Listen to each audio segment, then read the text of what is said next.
Okay, shalom, shalom. Kwam Yasha'Allah. Koholoim la Yahweh Bashim Yahushai, Bahashim Rakahakadash.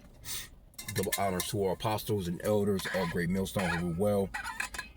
And then by the Spirit taught us this beautiful truth. And just want to say the water to all the H.I.M, Akwaf. That's out here sincerely keeping the laws, the statutes, and commandments of Yahweh Bashim Yahushai to the best of their ability. This is Yachanan Nawah. Just coming at you with another quick lesson, praying that it's edifying by the Spirit. Yeah, just another little ride and talk. I'm at the plantation, dealing with these damn Edomites, and just dealing with them is just more and more you just see that these are really base people, man. The Lord really did set up a base nation of people over His entire creation here, man, and His planet. This motherfucker's doing moon fly arounds and all kinds of shit, just doofy as hell. So just tap into the gifts of the Spirit. Patience, you have to be patient and not let things get to you, run your damn pressure up, your damn blood pressure up. Dealing with these people, man. As soon as I got here, I done told a story about this one chick at the job. Very first person I run into is this chick. Now she got a beard. She got a full fucking beard. It's a cute little blonde chick. She got a full fucking beard. And I'm just thinking to myself, like, what the fuck, bro? And then the very first thing that I done, I'm just coming back from anyway, I run into this, I had to do, because I drive and be doing these deliveries or whatever, but come across this damn Edomite. Spoke with him on the phone, like, all right, I'm here, I'm trying to pick up whatever it is. And lo and behold, this motherfucker pops out from behind a door with pink, yellow ass hair, with his fingernails painted. Just effeminate as hell, bro. So I'm picking up all this shit. The motherfucker just standing there, not, just effeminate, just not even trying to help. None of that shit. You know what I'm saying? And then he got the shit all wrong, so I had to bring the shit back from a whole nother city. And he's all, talking like, dude, they not accepting your shit, whatever, you know what I'm saying? Because you fucked it up, basically, you know what I'm saying? Because they have to have certain numbers, little inventory, whatever they do. I'm like, I'm not the guy to handle the computer part of it, man. I just do the pickups and the drop-offs, this, that, and the third. But he's just standing there. While I'm picking up all this heavy shit that I just had to just grab from you. And he's standing there, just looking and trying to give me orders as to where to put it. I just set the shit on the ground. It's like, nah, you deal with it from there, man. That's not my job. You know what I'm saying? I shouldn't even be bringing this shit back, because there's a possibility that I'm gonna have to come back and get it. But I had kicked it with my employer, and he was basically, he straight told me. I don't know, he may not be an Edomite. He looked like one, but I think he might be a straight Jake. But he straight told me right out of his mouth in front of everybody in the damn office, like, man, fuck this job. If you come across anything that's too heavy, or you feeling like you shouldn't be doing, you keep it moving. You let me know, and I'll shoot them an email, whatever, and they'll just have to deal with it themselves. I was like, okay, cool. So there's some shit that I'm not trying to go back to get. I'm like, fuck that, because I told him, I'm moving and shit. Hurt my fucking back doing it, But all praises to Yahweh Bashim Yahushai. Don't mean to complain or, nothing like that. But it's just dealing with these Edomites, man, and just seeing how they move, and it's just like, these are the people these people have jobs, bro. These motherfuckers is in positions of management and I'm thinking to myself, like, how? But the Lord set up over this kingdom the basis of men, man. These people is doofy as hell. Really fucking doofy, bro. Like, just some of them got somewhat of some little rhythm, so to speak, in a sense. But they don't have that salt like Jake got. But overall, I'm just like, the very first person I run into is a blonde chick with a fucking beard, bro. And she be coming into the men's room. She can't do nothing but go into one of the enclosures, you know what I'm saying, and shut the door behind, because she can't stand at the damn urinal you know. Because now you can't even go into the women's room because you look like a complete fucking man now. And I watched her transition. I know the Aki be laughing every time I speak on this shit. But I watched the trend, and it's only because now a lot of people that work there probably don't even know that that's actually a chick, that that's actually a woman. Because when COV19 went down, they kind of cleared the building. A lot of people was working from home, but I was still seeing, you know, this chick, and I'm starting to see little whiskers and shit, you know what I'm saying, growing. I'm like, you know, what's going on here?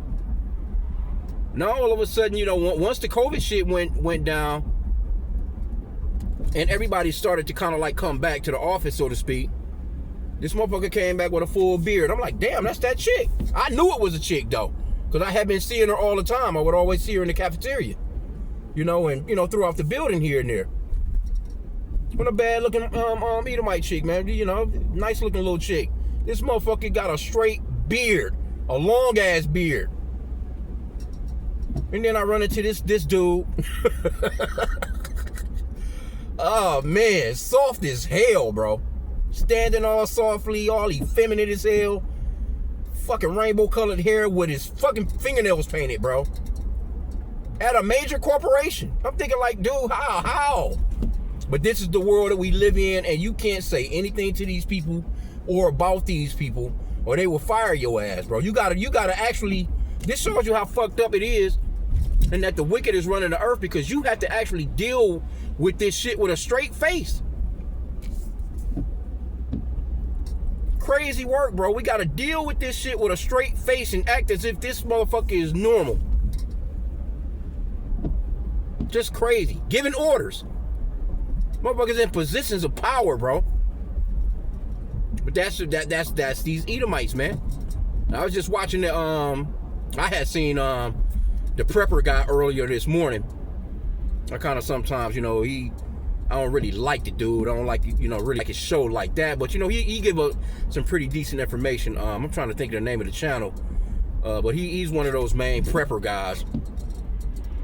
And he, you know, and then I was just watching the beloved apostle Tahar. He was going into it as far as on a live with this video of these so-called white people, you know, like 400 of them, 400 families of them, so to speak, are basically in these fucking mountains, man, in these caves, trying to hide themselves from the impending doom of Babylon the Great. Like, you ain't hiding from you're not getting away from the Lord.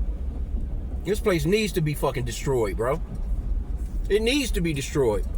Straight up. It needs to be destroyed. You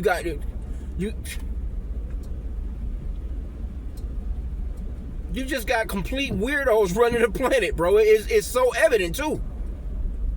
I'll be watching little Euro news and because you know we got to do these lessons. We have to, you know, be watchful. You know, the scripture says to watch and pray. So of course, you know, that's why I was saying, you know, tap into the spirit, be in the spirit as much as you can, bro. You know what I'm saying? And don't get your blood pressure up with these people, because this shit will drive your fucking blood pressure up, man. Just seeing the stupidity of this shit, man. But it's all a part of prophecies. We got to go through this.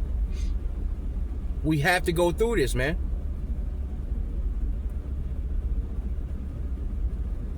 I'm out here in the park right now. You know, these Edomites, they walk through here, they be having these dogs and, you know, doing their little thing, and they just, it's just regular old shit to them. They're not complaining about any of this wickedness that's going on in the planet. There's nothing to them, man. All they trying to do is get to a baseball game right now. That's it. Bread and circus. But yeah, we need out of here, man. But yeah, again, tap into the spirit, man. You know, use the scriptures. Stay in the spirit. Because you fuck around and lose your little bread, your little daily bread, your little job and shit, fucking with these people. I'm just like, I'm good. All right, yeah, I try and just get in and out, get away from them as quickly as I possibly can. This motherfucker comes from behind a doorway. I'm thinking like, you know, because I'm looking like I'm waiting on somebody, and I'm like, oh, you the person? This motherfucker, man, oh man. I said, boy, if I could have took a picture of this goofy looking motherfucker, I'm looking like slushed all over, just looking crazy, bro. But anyway, man, hey, this is the world we living in. We almost out of here. You know, it's just, hey, can't be that much more longer, man. You know, we got a couple of major prophecies to really jump off. But that was beautiful seeing them Edomites in that goddamn cave, though, trying to hide themselves. You know, the scriptures talks about that. You know, they trying to hide themselves, and that shit not gonna help. It's not gonna help, man. It's destruction coming to you regular Edomites, man. The only people that's gonna be hiding in those caves that's gonna survive what's to come, and they not even here in the Americas, is these elite, man. This regular little bunker shit y'all doing here, ain't nothing gonna survive what the Lord is about to do to this place, man. Nothing. And it's just the whole society, societal breakdown. It's just the whole place is fucking crazy, bro. I was looking at the elder in Vegas. He was showing this video of this big ass 12-year-old beating the shit out of his mama, fucking her up too. You know. Then you seeing all the wickedness and the evils that's going on in the planet, man. And you're starting to hear a whole lot about these Edomites, you know, with their kids locked in cages and shit like that in these houses, and feces and not feeding them. And see, Esau, he been doing shit like that all along. And if they do they own like that, they own children like that, imagine how they was doing Jake, man, during slavery. See, that internet is on their asses right now. Now that internet, it's too much information that's coming out. And the most heinous crimes that be going down, like this dude in New York, big fat slob, bro. I don't know, he was a serial killer though. I don't know how many chicks he killed. But you know what I'm saying? They talking about giving this nigga life in prison. No, that nigga need to be put down. But that's how wicked this kingdom is. Hearing about all kinds of stories of these Edomites dismembering people, cutting their bodies and shit up, motherfuckers boiling and eating, and then not to mention your mans with the Epstein files, blood drinking baby eaters and shit. Like, man, this place gotta go. These really are the basis of men. When you can have a planet where the Lord set it up, you know, for these clowns to be the way that they are anyway. But, you know, just speaking as a man, when you see how enormous and how beautiful the planet is, and the way that he treats it with all the power that he has, it's just, this shit is just crazy. It's more than enough for everyone. He wants to hoard it all up. Just tanking everything, fucking with everything. Everything already all naturally moving the way that the Lord wanted to move, and this motherfucker comes in and say, nope. We're going to change that. We're going to change that. So we need out of here, man. You know, but, you know, just to, you know, point of the lesson, praying that it's edifying. You know what I'm saying, man? Just be patient. You know, don't let the bullshit get to you. You know, you gotta recharge every day, man. Do some damn breathing exercises or whatever. You may have to, you know, because you see I'm in the park right now. I like to just drive through here because it's you know, it pleases me, you know, so to speak. We'll come down here and park at this lake. There's a lake right next to me right here, but, you know, just getting out and about, walking, hitting the gym, you know what I'm saying? That gets some stress off. You know, just staying in the best mind shape that you can. Because these people are fucking nuts, so, and they'll drive you nuts, so if you're not careful. That's why we're to stay in the spirit. We look at them like, you know, like you're just complete stupid ass kids, you know what I'm saying? And just keep it moving, you know, just spend as less time around them as you possibly can. I'm an in and out guy. Yeah, I'm in and out. Cause I'm headed back to this one spot where the chick with the beard is at. Like, just crazy, bro. And that motherfucker be looking so damn depressed. So depressed, bro. Now she kind of got this man bod. She got this big ass stomach now. You know, she wears these flannels. You know, just trying to look, you know, I guess just trying to pull the dude shit off. You know, she's trying to pull the whole dude shit off, and it's not working. It's not working, bro. But again, like I said, it's a lot of people at the job. They don't even know that that's a chick. That's a girl. Motherfucker got a full-fledged out in the backwoods bear wrestling fucking beard. So it lets you know, man, we gotta go, bro. We got and in charge. Motherfucker is in charge, bro, in management positions doing this shit, bro. A couple of other little studies in there, you know what I'm saying? But they ain't take it as far as this chick. Anyway, though, yeah, I'm pretty much about at my destination, man. Just wanted to kind of, you know, vent / let the people, hey, let the brothers know, hey, be patient, use the scriptures, stay in the spirit, you know, and don't let these people get your damn blood pressure up and aggravate you. You know what I'm saying? Just, hey, let them do what they do. Let them do what they do, man. Get your coins, you know, your little daily bread, and take it to the crib, man. Just go ahead and do your shopping, whatever you got to do, and you know, just stay out of public's eye to the best of your ability if you can, you know. So with that, hey, I pray that the lesson was edifying. Kwame Yasha Allah and a Bible boy.